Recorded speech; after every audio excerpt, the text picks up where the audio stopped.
This one is quite personal to me. So, if you've moved to the US from the UK and you have a pension savings back home, or you're just trying to decide what to do with an old retirement fund, this is for you. And the reason I said this is personal because my spouse is from the UK. Welcome back to the International Money Cafe, where we break down the most confusing cross border money topics for experts and international professionals. Today's episode is all about the UK SIPP, SIPP, or Self Invested Personal Pension.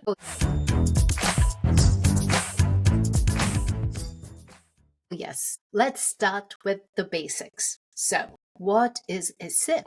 A SIPP is simply a type of UK personal pension that gives you more control and choice over your investments compared to traditional workplace pensions. It's like a do-it-yourself pension. You pick what you invest in, and there are ways to do that, maybe mutual funds, stocks, and possibly even commercial property in some circumstances.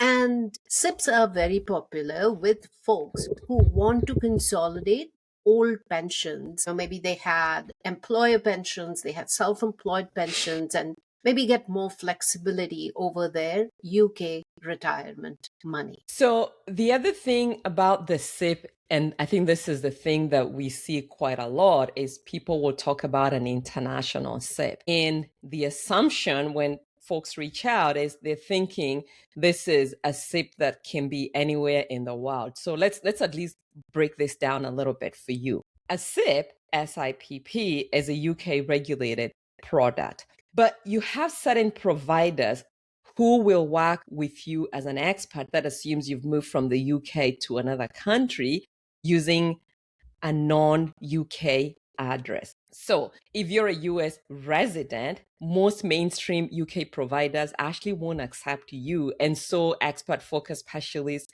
is what you need. And so think of an international SIP as a SIP based in the UK, but for those with non-UK addresses. And so you can move your, I'll just call it regular SIP, into an international SIP, because that really gives you more options in terms of investments. It helps with currency fluctuations and that sort of thing. But again, you really need a specialist to help you with this. Oh, yes. Well said, Jane, because that's where it starts getting tricky, right? So, right off the bat, the SIPs are not treated the same as IRAs or 401ks in the US. So, that is not an apples to apples comparison at all, even though the SIP is a retirement account, so to speak. The IRS will not automatically classify the UK SIP as a tax advantaged pension. So, that's what makes this complex and tricky, like we're talking about, right? So this pension needs to be reported on your US return. How is it reported? That's what we'll go into really quick. Now, there are some things that you can't do, which is you cannot contribute into your SIP as a US resident. And if you did, you will not get a tax deduction on your US return. And then when you come of age to when you can make qualified distributions from the SIP, you will be taxed in the US on that distribution. The US UK tax treaty mitigates some of this, but most likely this pension is taxable in the US. You must also, of course, report the SIP accounts on your FBAR and the FATCA if the thresholds are crossed. And most likely for our clients, both of these thresholds are crossed. And the other really important part about the UK SIP is that it is considered a foreign grantor trust. So what does that mean?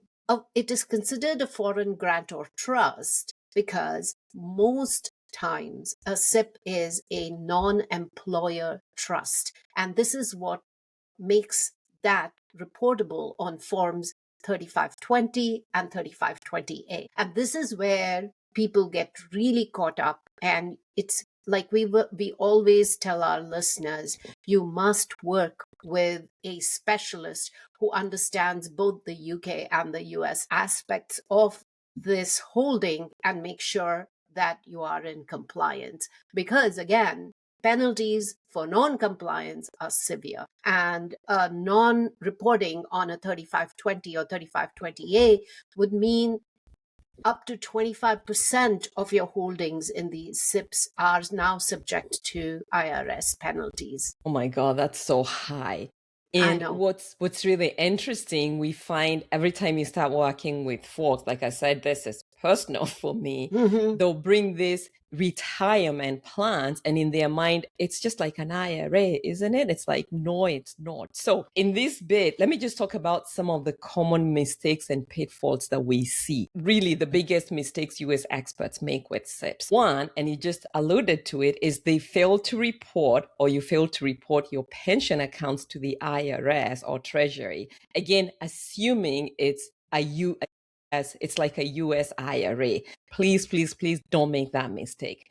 And then the other one that we see all the time is where folks would say, I believe I can transfer my SIP, I can roll over my SIP to a US IRA directly. No, you cannot transfer or roll over a SIP into a US 401k or IRA. Again, remember, we're talking two completely different tax systems. And just because they both of them call it retirement, the two are not the same. So you cannot do that. And then the other one is really being forced to liquidate a SIP because a UK provider no longer accepts US residents, which will sometimes trigger unexpected taxes or investment losses. This is where the international SIP, remember from a couple minutes ago, comes into play. And so you do have that option. And then, of course, ignoring the paperwork, FBAR, FATCA, or any other international forms can lead to really lots in penalties. And so I think then the best way to now think about it, because this is just an intro, is maybe going to practical tips. I know. Yeah. And some of the practical tips seem kind of common sense, but you know what? We totally understand because Jane and I are constantly working in this space and we think that this should be common sense. But then, you know what? It may not be so for everybody. So here is a list of practical tips. And it's very important, first of all, to understand the nature of the holding that you have. You may have a SIP, but if you're not communicating that correctly, the professionals you're working with may not understand that, and they may think that you have a different type of a retirement account from the UK. And there are many different types of retirement accounts in the UK, and they are subject to different kinds of reporting and compliance. But of course, for today's show, we are focusing on the UK SIP. Find out, first of all, if your UK provider supports US residents. And like Jane was saying earlier, if they don't, then there's a way for you to consolidate these pensions or look at international SIP providers. Definitely, taxation is highly fact specific. Like I said, you may have something which is not classified as SIP. It may be an employer pension, which may not have the same reporting requirements as a SIP does. So to understand that and to come up with the correct classification that applies to you, you have to work with an experienced cross-border tax advisor. Also, again, cannot be said enough and cannot be reiterated enough.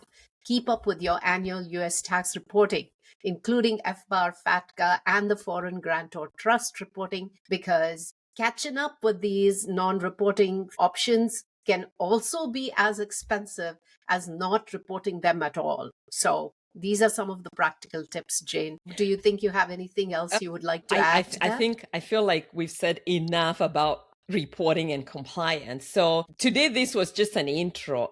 Like I said, it's personal. So we're doing an intro, but we have a really good friend in this space who's going to go deeper into the subject with us on a future episode. And we'll let you know when we get to that. I think we've said enough for now. Yeah. Okay, cool. So hope this helped clarify the SIP puzzle for UK expats in the US or those of you who have UK pensions. If you found this useful, please go on Apple or Spotify and rate us and give us 5 stars. We would love that. If you have specific questions, of course, head over to our website and you will find resources where you can book a consult with Jane or I.